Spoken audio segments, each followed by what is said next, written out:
Hello అండి, welcome to best kitchen. నేను మీ రాధికాని. Best కిచెన్లో ఈరోజు నేను చేయబోతున్న రెసిపీ ఎంతో టేస్టీగా, క్రిస్పీగా, క్రంచీగా ఉండే చికెన్ జాయింట్ ఫ్రై.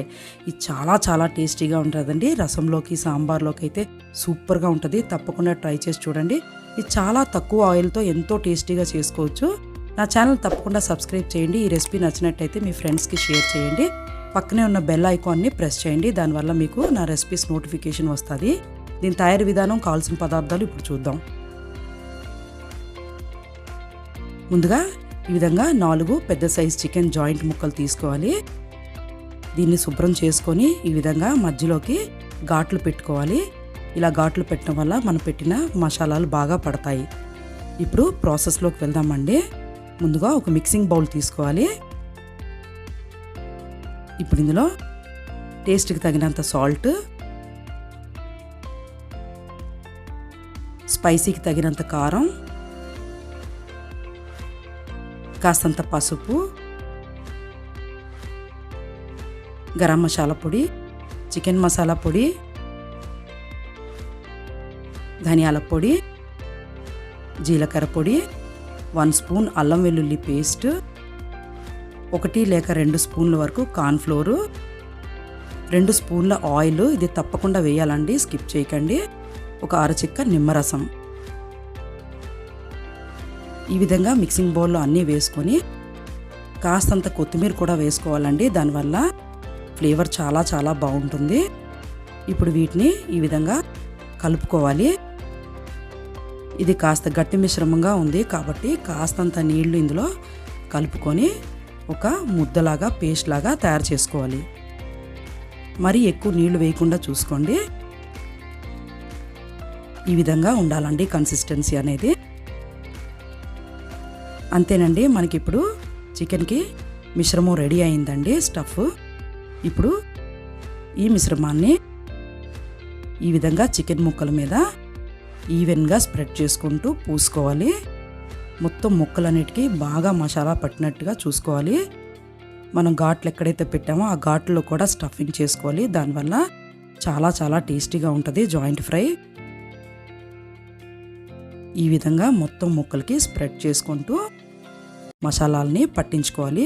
అదేవిధంగా మిగిలిన ముక్కలకు కూడా మసాలాలు ఈ విధంగా పట్టించుకోవాలి. ఈ విధంగా మసాలాలు పట్టించుకున్న తర్వాత ఒక అరగంట నుంచి గంట సేపు వరకు దీన్ని మ్యారినేట్ చేసుకోవాలి, పక్కన పెట్టుకోవాలి. దానివల్ల చాలా టేస్టీగా ఉంటుందండి జాయింట్ ఫ్రై అనేది. ఇప్పుడు దీన్ని మూత పెట్టుకొని ఒక అరగంట సేపు మ్యారినేట్ చేసుకుందాం. అరగంట సేపు అయిందండి. ఇప్పుడు మ్యారినేట్ అయ్యాయి చికెన్ ముక్కలు. ఇప్పుడు స్టవ్ ఆన్ చేసుకొని ప్యాన్ పెట్టుకొని ఇందులో కాస్తంత ఆయిల్ వేసుకోవాలండి. మరీ ఎక్కువ అక్కర్లేదు. ఒక హాఫ్ బౌల్ లేదా హాఫ్ కప్ ఆయిల్ అయితే సరిపోతుంది. మనం ఇప్పుడు షాలో ఫ్రై చేస్తున్నాం, డీప్ ఫ్రై కాదు. ఇది చాలా తక్కువంత నూనెలో ఎంతో టేస్టీగా, క్రిస్పీగా చేసుకోవచ్చండి. ఇప్పుడు ఈ మ్యారినేట్ అయిన చికెన్ ముక్కల్ని ఇప్పుడు ఈ కళాయిలో వేసుకొని ఫ్రై చేసుకోవాలి. ప్రాసెస్ అంతా కూడా లో ఫ్లేమ్లోనే జరగాలండి. ఏమాత్రం కూడా ఫ్లేమ్ హైగా ఉండకూడదు, మీడియంలో కూడా ఉండకూడదు. అలా ఉండటం వల్ల చికెన్ ముక్కలు త్వరగా మాడిపోతాయి, మీకు లోపల చికెన్ ముక్క అనేది ఉడకదు. కాబట్టి లో ఫ్లేమ్లోనే మూత పెట్టుకుంటూ ఒక హాఫ్ అన్ అవర్ వరకు కుక్ చేసుకోవాలి. ఇప్పుడు 15 నిమిషాలు అయ్యిందండి. చూడండి, చికెన్ 50% ఉడికింది. మనం ఇప్పుడు దీన్ని ఫ్లిప్ చేసుకుందాం, తిరిగేసుకుందాం. చాలా జాగ్రత్తగా ఈ విధంగా తిరిగేసుకోవాలి ముక్కల్ని. ఈ విధంగా తిరిగేసుకున్న తర్వాత మరో పావు గంట సేపు మళ్ళీ మూత పెట్టుకొని మళ్ళీ కుక్ చేసుకోవాలి. ప్రాసెస్ అనేది మొత్తం లో ఫ్లేమ్లోనే జరగాలండి. ఇప్పుడు మరో 15 నిమిషాలు అయింది, అంటే కంప్లీట్గా అరగంట సేపు అయిందండి. ఇప్పుడు చికెన్ ముక్కలు పర్ఫెక్ట్గా ఉడికాయి. క్రిస్పీనెస్ కోసం మరో 5 నిమిషాలు మూత పెట్టకుండా ఈ విధంగా ఫ్రై చేసుకుంటే సరిపోతుంది. అంతేనండి, ఎంతో టేస్టీగా, క్రిస్పీగా ఉండే చికెన్ ఫ్రై రెడీ అయింది, జాయింట్ ఫ్రై.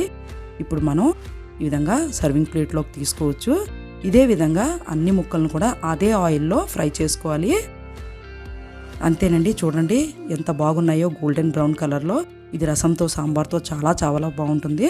తప్పకుండా ట్రై చేసి చూడండి. Thank you for watching.